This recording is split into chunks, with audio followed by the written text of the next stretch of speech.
Hey, lovely. So it is Friday the 13th of October, which is cool in itself, Friday the 13th, but is particularly interesting because the Drop 'em 78 challenge begins in 2 days, October 15th, and there's still, so many decks, so many decks.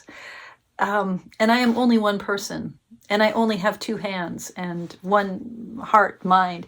So not all the decks are going to get considered this year, but I do still have a few dialogues that I want to do.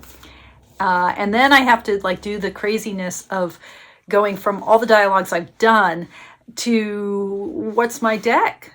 And I still don't know. Isn't it funny? I thought I knew, and we'll see. Yeah, still evolving. Anyway, so I'm going to do some dialogues, and then I'm going to do this thing that I've been calling the Bachelor X party, where, we see who gets the final rose. And then on Sunday at 12:30 p.m., the third Sunday of every month is the Mindful Tarot Community Zoom. And this Sunday, because it's the Drop 'em 78 Challenge opening day, we will do all manner of Drop 'em 78 stuff and kind of inaugurate things. So if you're not already kind of part of the Facebook group or on my mailing list, just reach out. Easiest way to reach out might just be to go to Facebook at this point and ask to join the group. But 12:30 p.m. this Sunday, October 15th.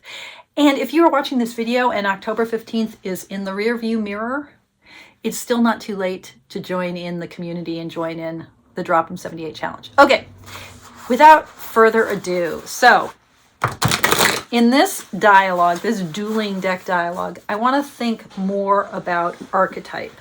And there are a couple of really important decks that I have never worked with.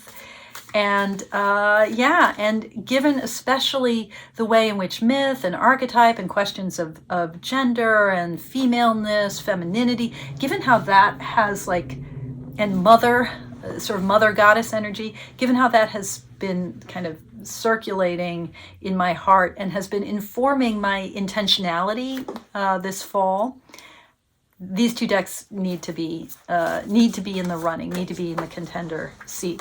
So first is, the Vicky Noble's Motherpeace, and this is actually, 1982? Trying to remember when this deck first came out. So this is a vintage copy of the deck, which I didn't get in the 80s, but when I was diving into the tarot with my very first tarot deck, which was a Crowley Harris tarot that scared the shit out of me.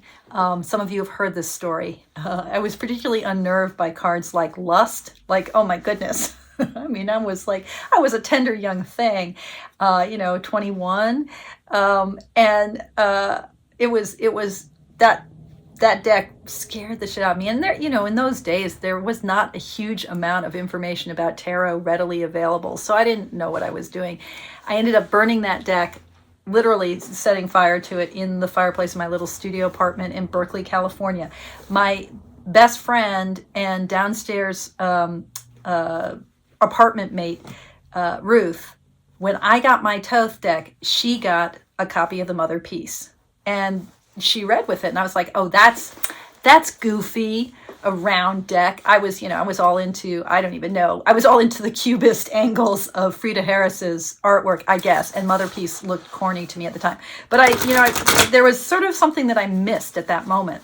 And I never worked with the deck until years later. I got a copy of it, and I still haven't really worked with it, but here it is. So I'm going to start with the Motherpeace Tarot, and where we've been with these challenges. The last very powerful dialogue that I did with the Avatara Tarot, Tarot Avatara, and the Muse, and the Saki, or I Am the Artist, where my intention or my formulation, my koan, my question, where that was taking me, where that took me at the end of that reading was to the Five of Pentacles, which, as some of you have noted, That's been a card that has emerged in another deck dialogue in a really interesting context.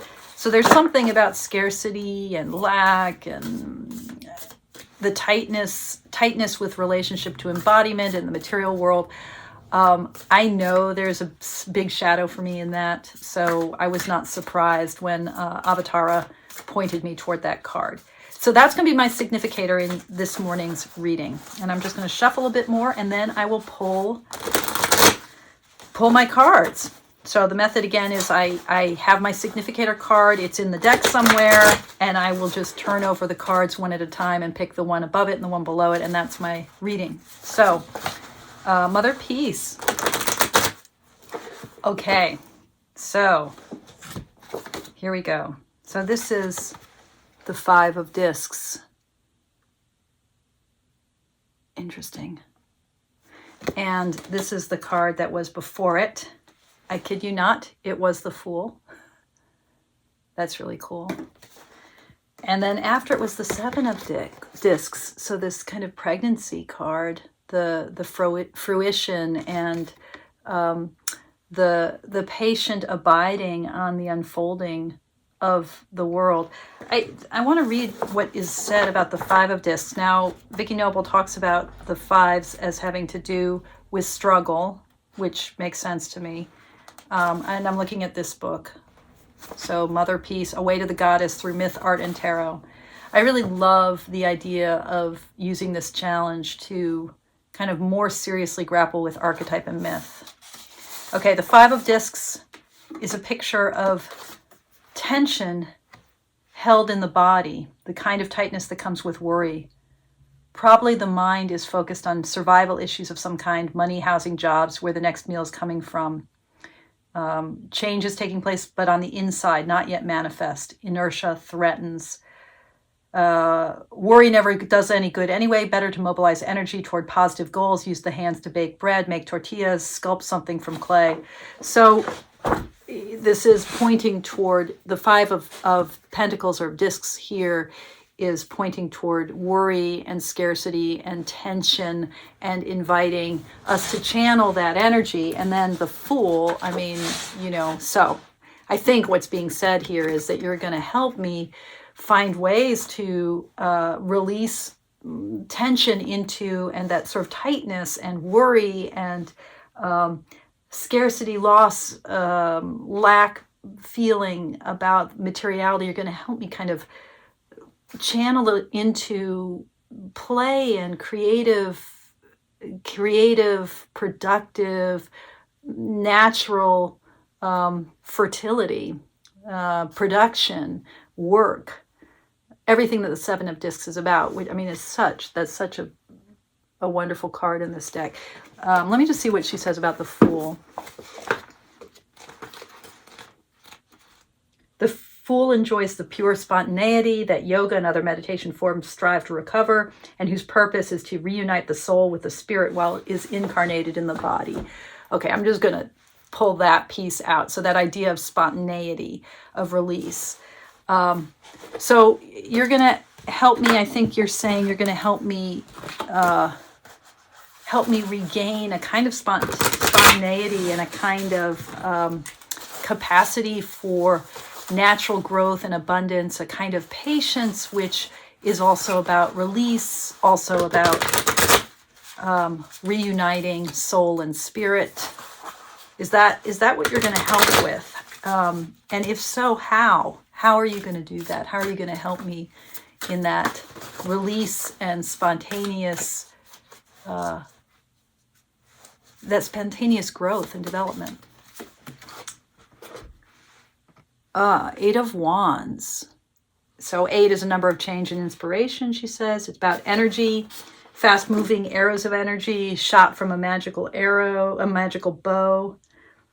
An arrow could signify a phone call. This high energy is also psychic power, allowing one to tune in on people's thoughts or wishes, to initiate a relationship that hasn't yet manifested. So you're saying you're going to be kind of helping me unleash a kind of unleash psychic power, unleash energy. I feel like unleashing energy is something I do all the fucking time, and it gets me into trouble. So one of the cards I've been thinking of a lot today is the Seven of Swords, a card that has a lot of different meanings, some very shadowy, some light, but is a card that I've come to identify with the notion of restraint. I've been thinking a lot about restraint, how important restraint is. I've been thinking about restraint in terms of Israel and Gaza, in terms of the US, in terms of like all of the political forces, the places where a really careful, gentle restraint is needed on the big political stage, and then in my own life, feeling like I'm coming into November. Is my card of the month is the Seven of Swords, and I'm coming into the importance of restraint, I think. So, Eight of Wands, I'm feeling like Motherpeace. I need some help with knowing how to release energy without burning out. Can you help me with that? And you were saying Two of Cups. Yeah, you're saying yes, I can partner you with this, partner with you. Whenever I get the Two of Cups in these deck dialogues, I feel like what's being affirmed is that the deck wants to work with me. Okay. All right, that's beautiful. We're gonna stop there, I think. Look how pretty that card is. Okay, let's stop there. Now, the second deck is a deck that I've been wanting to work with for a while, and particularly when Rachel Pollack passed away earlier this year, I thought it's time for me to work with the Shining Tribe, which was originally the Shining Woman. It was called the Shining Woman, which was pulling out one of the archetypes in the deck. Not the only archetype. And I think Rachel Pollack wisely, the World card, right? The Shining Woman, she wisely shifted the name. And I think there maybe were some revisions in some of the cards, maybe. I don't have the original edition. I wish I did. Because she didn't want this to feel like it was just a deck that pushes toward one gender expression. So now it's the Shining Tribe. Anyway, all right. So, yeah, Shining Tribe. These are, I don't think, did I show the backs? Yeah, I showed the backs on the Motherpeace. This is that really, really awesome Llewellyn, very flexy cardstock. It's, a little bit, Llewellyn has done it right a lot of times.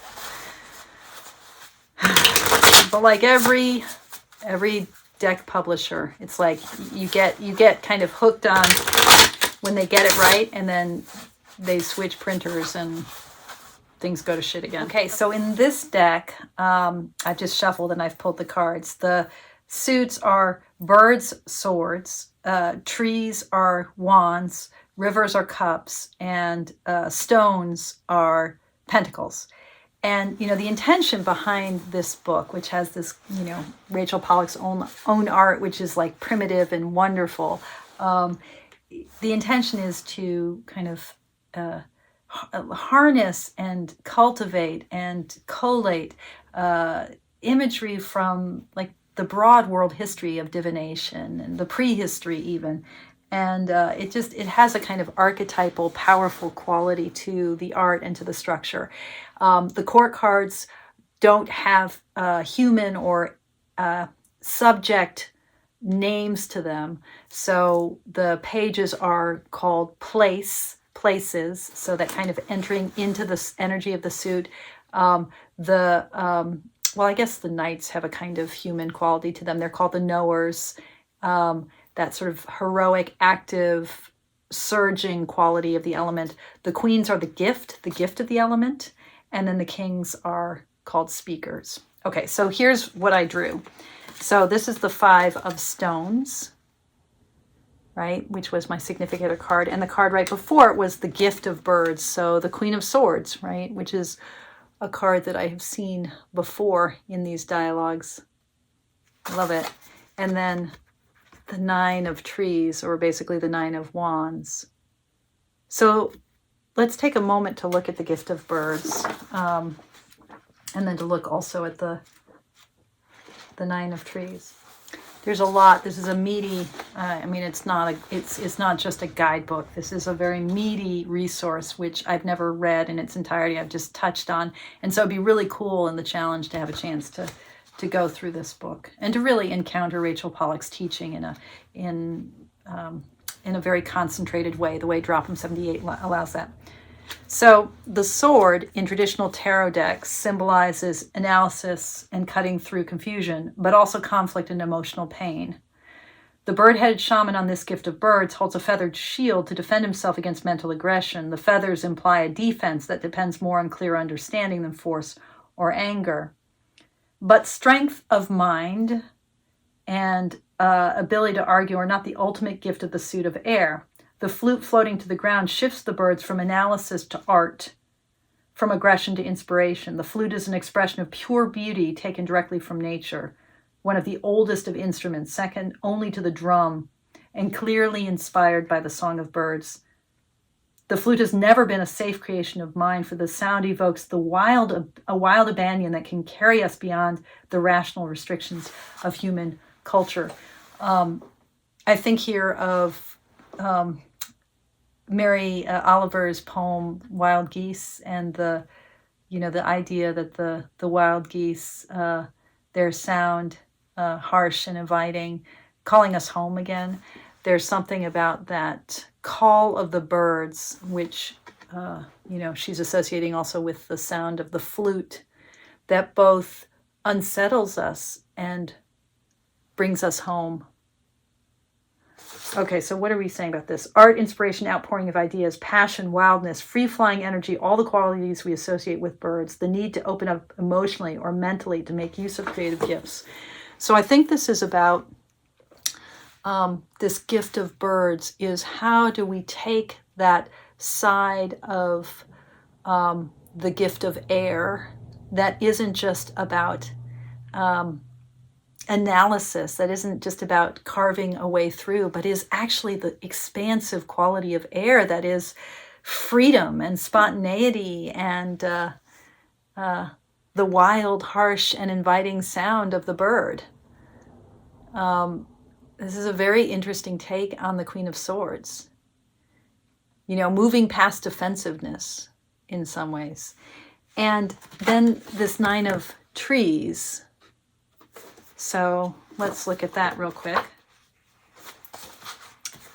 Okay, I'm not going to dive into it too completely, but it comes from the myth of the Sumerian goddess Inanna, the most ancient divinity for whom we have written texts. So yeah, one morning when Inanna goes to her tree, she finds that invaders have claimed it. A serpent has wound about the base. A bird resides in the crown. And worst of all, the dark maid Lilith built her home in the trunk. And Inanna, the young woman who loved to laugh, wept. How she wept. When the gods refused to help Inanna, the human hero Gilgamesh comes with his axe and cuts down the tree. He then uses the wood to carve Inanna's bed and throne.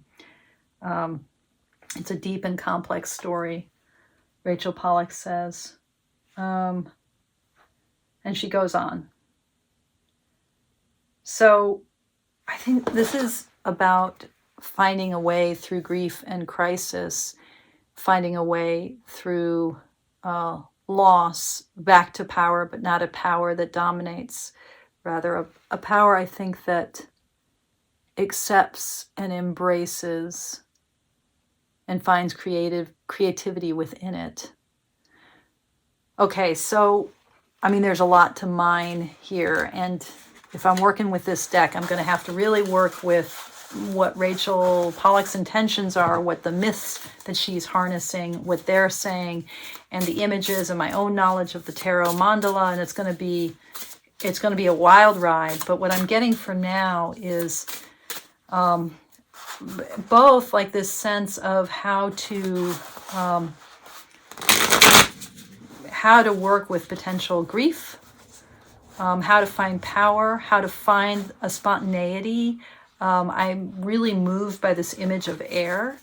So are you, Shining Tribe Tarot, am I right in thinking that you're going to help me work with Work with loss and grief, okay, to find a spontaneous release. It's a little bit like the Fool, I think, coming up in the Motherpeace.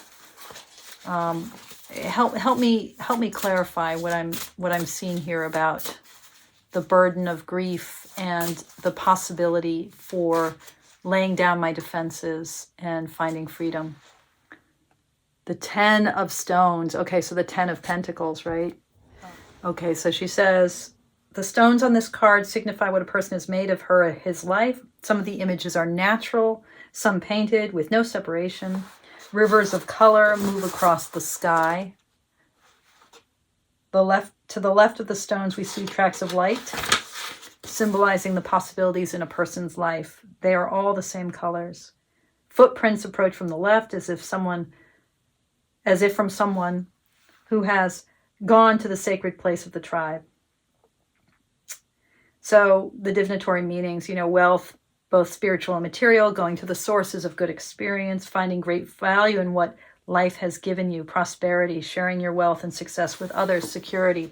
So this take on the traditional 10 of Pentacles, but this idea of really prospering, finding abundance in what life has given me. So you're going to help me pull all my resources together to really settle into that 10 of Pentacles space. So, finding spontaneity through there's grief and there's loss, but learning to really appreciate what life has given me. Yeah. Temperance. Yes. Yeah. So this is about balance. Okay. Temperance. Temperance is a card Temperance is a card that often leaves me cold. Or it just seems like, well, the tarot is all about balance and working with dualities, and how is temperance different? But the flow of water in temperance, the way in which temperance embodies an active sense of flow, an active sense of the alchemical blending of what seems to be opposed, that seems important. So you're going to help me do that. And temperance is going to be my next significator for what either is my last or near to my last deck dialogue for this year's journey. Okay. Wow. All right, cool. Both of these decks would be challenging.